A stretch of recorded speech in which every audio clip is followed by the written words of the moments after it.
United States Institute of Peace, along with SiriusXM's POTUS Channel 124, now present their weekly podcast. Joining us now, Mona Yacoubian, the United States Institute of Peace's Vice President for the Middle East and North Africa. Good morning, Mona. How are you? I'm well, Laura. Good morning. Well, you are certainly busy these days in the topic and region that you are covering in particular. And this is such a fast pace and fast moving discussion that's always happening. And it's important for us to just set the groundwork right now and lay the foundation of the very latest that's happening. I know Blinken made a trip to the Middle East most recently. What's been happening? Oh, so much has been happening. You're right. Secretary Blinken did recently make his 11th trip to the region in an effort to restart talks on a potential ceasefire and hostage exchange from Gaza. But we should also note, Laura, Israel undertook a long-awaited retaliatory strike against Iran early Saturday morning in the region.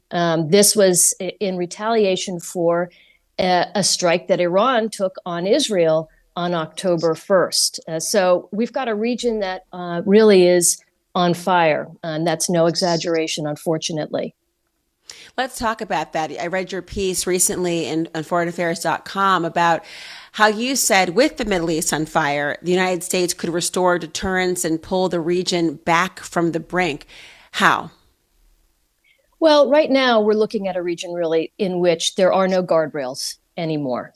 We've really seen all kinds of red lines crossed by all kinds of actors, whether non-state actors like Hezbollah, the Houthis, or state actors. As we said, we've seen Iran and Israel now in direct conflict. This is the second time we've seen this. The first was in April. So in a lot of ways, a Rubicon has been crossed. And the region really is in sort of uncharted waters.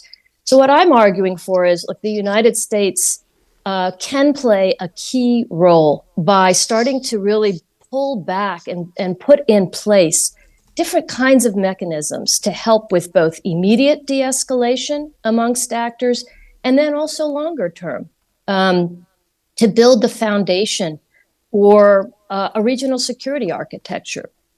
This is perhaps the most conflict-ridden, troubled part of the world, and there are no organizations in place to help address conflict diplomatically. Well, what is the role so far of the United States in trying to secure those diplomatic ties? Is it that they are just not as influential? Is it that they need more? How could they do it? Yeah. So, I mean, we've seen, of course, lots of efforts. We just noted Secretary Blinken going to the Middle East multiple times, Special Envoy Amos Hochstein, who's in the region now. There's lots of shuttle diplomacy going on. The U.S. is seeking to leverage its relationships, certainly with Israel, with the Gulf and others. One argument is that the strikes that Israel undertook against Iran did not go after some of the most provocative targets, like Iran's nuclear facilities or its oil and energy infrastructure. That was likely at the urging of the Biden administration. So that is sort of a short-term measure for de-escalation. But again, in the longer term, more has to be done. The United States can take the lead, for example, in setting up deconfliction mechanisms, hotlines, back-channeled communications amongst all of these actors, so that the risk of miscommunicating is mitigated. There's more the U.S. can do with respect to developing technology to counter drones and other kinds of weapons that often start off these really dangerous escalatory cycles. There are gaps in some of the existing economic sanctions that could be addressed.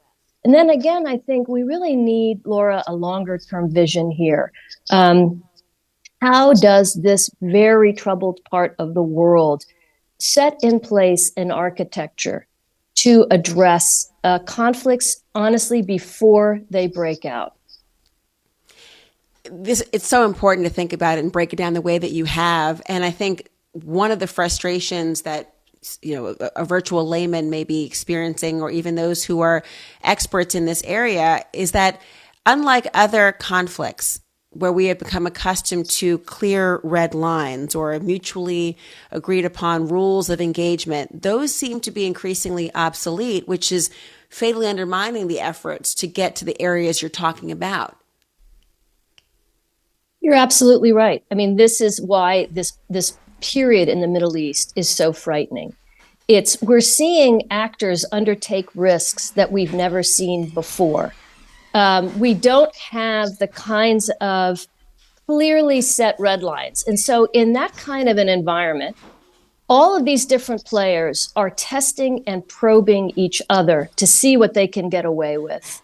And that's where the danger lies, Laura, because maybe it could be that none of these actors are really interested in an all-out war. But what we've learned in the past is wars often break out as a result of actors miscalculating, of not understanding that they've gone too far before it's too late. And so that is the situation we find ourselves in the Middle East today. And it's really incumbent on the international community, quite frankly, to get together to think through exactly how to bring this region back into something that's much more manageable than what we're witnessing today. Certainly, we have less than a minute left, but the idea of doing this is not just to protect the particular region. This could have catastrophic consequences the broader this conflict goes. Absolutely. I'm really glad you raised that. We've seen, for example, already, because of the Houthis, a Yemeni militia, we've seen shipping in the Red Sea delayed and impeded.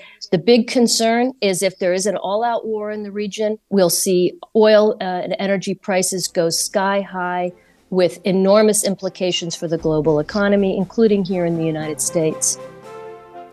Really important to have your perspective and insight this morning. Thank you so much for joining us. Mona Yacoubian, the USIP's Vice President for the Middle East and North Africa. Thank you for joining. Thank you so much for having me. I appreciate it.